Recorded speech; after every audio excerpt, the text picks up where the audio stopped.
c'est un plaisir, mais aussi je suis très très fier, c'est un honneur de vous présenter une activité culturelle comme cette exposition de photographie de Jessy Fernandez. Jessy Fernandez, c'est un artiste très proche à la sensibilité, aux sensibilités espagnoles et latino-américaines, mais je crois que aussi très proche aux sensibilités marocaines.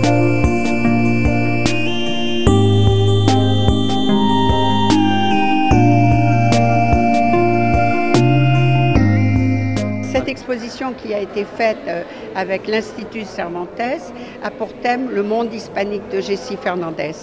Bon, Jessy Fernandez est né à Cuba, de parents espagnols, et il était avant tout un Espagnol.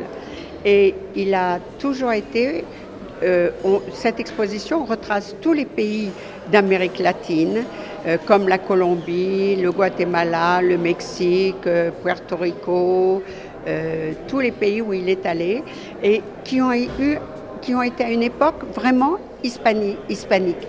Par exemple, dans les années 50-60, aux États-Unis, vous aviez tout le monde. D'abord, à cause du franquisme, vous aviez tous les Miro, les Tapies, les Saoura, Esteban Frances, tous ces gens-là étaient à New York. De même que les Borges, les Fuentes, tous les écrivains d'Amérique latine à cause de dictature étaient aussi à New York. Donc New York était vraiment une ville hispanique. Du reste, les États-Unis deviendront hispaniques, même si M. Trump n'est pas d'accord. Et après, dans les années 70, quand Jessy vivait à Paris, moi je me rappelle, quand on allait se promener, bon peut-être à Montparnasse ou à Saint-Germain, on rencontrait Garcia Marquez, on rencontrait Buñuel, on rencontrait Mata, on rencontrait...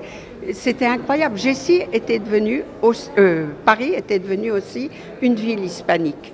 Donc, cette exposition qui a été organisée et qui fait le tour du monde, parce que pour l'instant, on a fait l'Europe et le Maroc, et je suis très heureuse de finir cette exposition à Tanger, parce que Jessy adorait le Maroc.